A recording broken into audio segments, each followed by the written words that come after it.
Okay, here we go again. I'm just gonna do this one stone really fast. It's remarkable. This is the granite from the Sierra Estrella Mountains where I live. And all of this stuff, it's metamorphic granite. All of this stuff, do you see that sparkly in there? What we have here is a substance called AuPt. It's gold platinum alloy.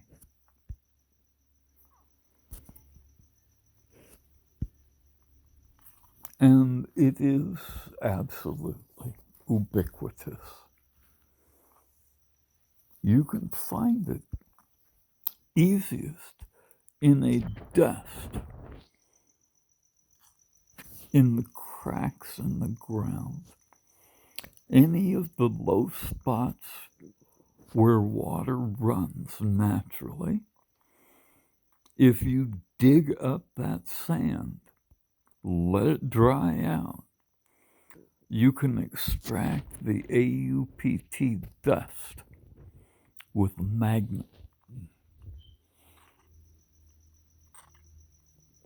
It comes right out, and it's the only gold colored stuff that's magnetic. You can't miss it. And it's there. I guarantee it. And it melts at 1768 degrees Celsius. That's almost 2000 degrees Celsius. It's very hot. So you need to be very careful. But that's all. It's yours to do with as you please. People say, well, you separate it. Well, you don't have to separate it, man. Fuck that. It does what we want it to do, just like it is. Just like it is. And we can make it really, really hard, or really, really soft, or somewhere in between, depending on how much gold and platinum we alloy with it. And I'm finding the other stuff that are the products of weathering. Aluminum oxide. Pumpkin, you can come up, buddy. Come on. Don't sit down there and cry, old mate. So the aluminum oxide, it has finally been found, and I can map this whole process now. And this is all there is. There's no quartz. There's no feldspar. It's AuPt, brothers and sisters. Those are the primary rock building ingredients right there. The primary rock building ingredients, whether it's granite that cools underground, or whether it's metamorphic granite, right?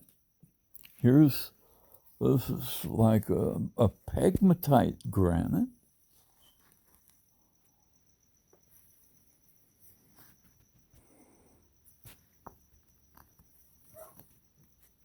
Pumpkin, don't do that, man.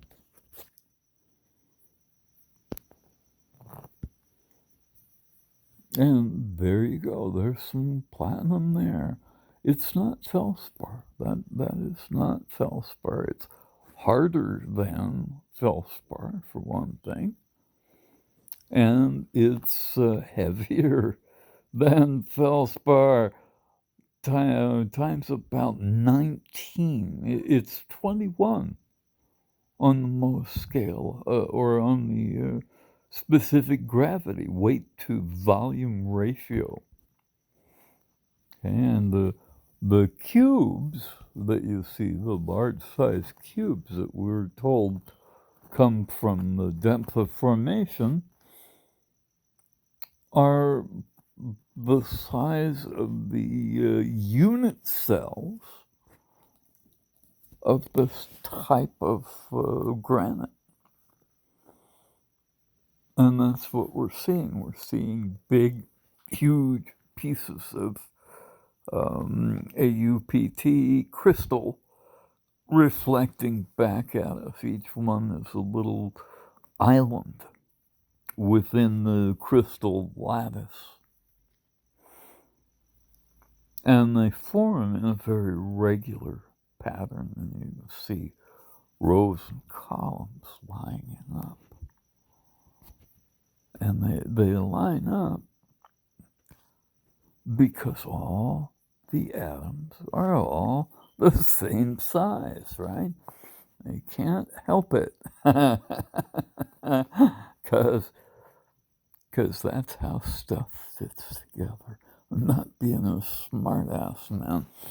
I'm trying to tell you that's how stuff fits together. And if you try it, you'll find out what I mean. You know where I learned that? I learned that watching my little kid at McDonald's, right? I don't eat at McDonald's.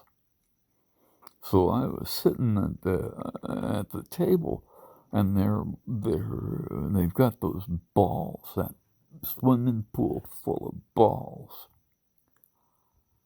And I'm watching my kid in there, and they're hooping it up, man, just having big fun.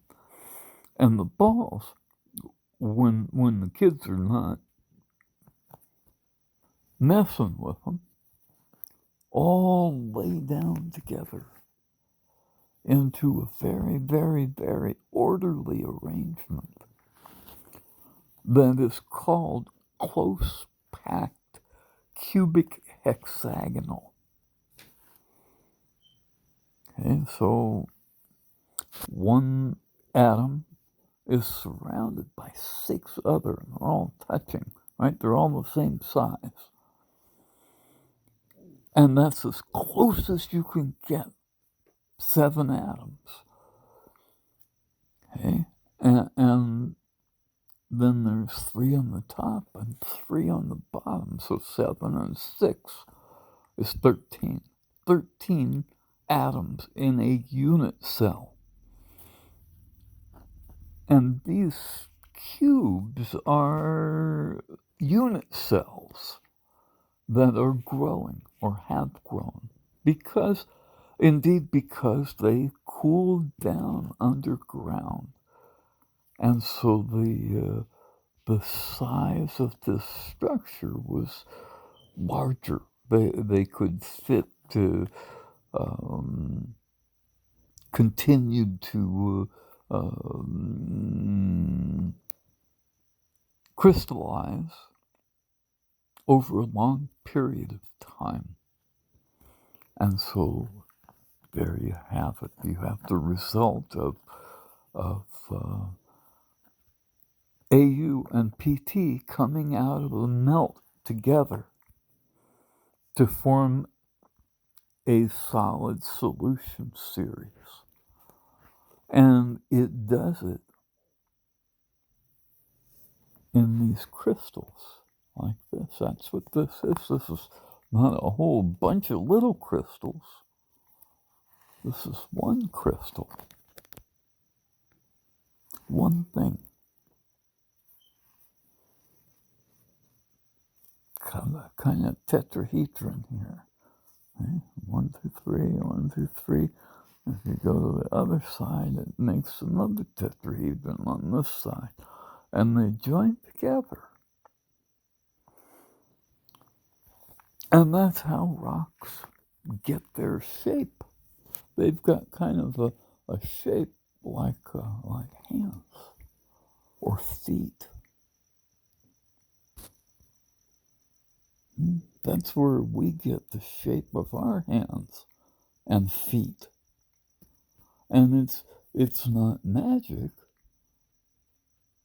It's the way stuff fits together, because those are governed by the Fibonacci sequence, the number of cells in each digit, in each fingernail, in each cell is governed by the Fibonacci sequence, and that sequence is found in everything, literally everything. And that's why things look the way they do, because it's all fractals of the same 92 elements.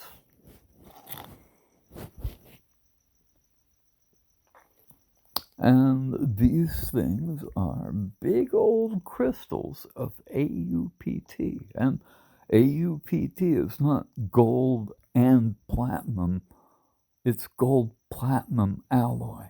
It's not two separate things, it's one thing. And it forms naturally. And with that covalent bond, it excludes absolutely everything else.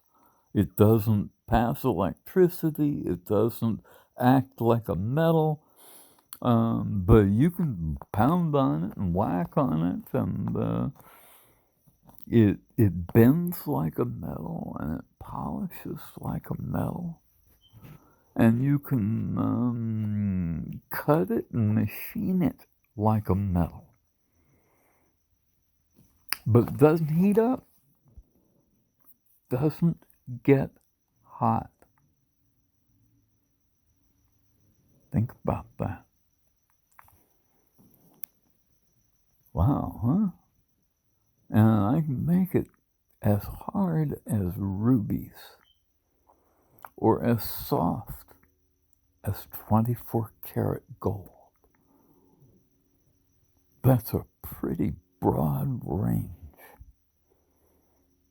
And it's because of that 13 atom unit cell that allows so much variation. AuPt is readily available to everyone. It is not in short supply. It is absolutely ubiquitous. It should be used in preference to all else, because we can mine it without the ecological damage required for mining all other metals.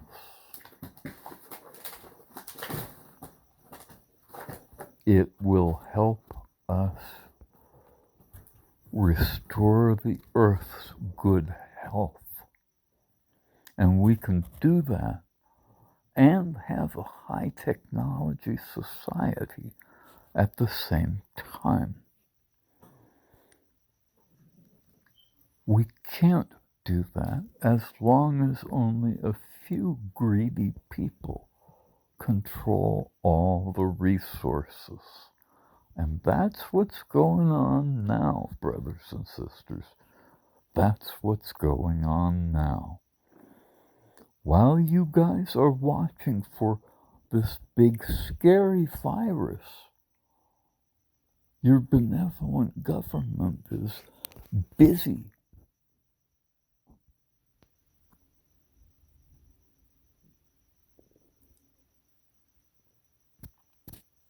coming in behind you. They just moved the front lines from in front of you to behind you. And you now know that fences work in both directions.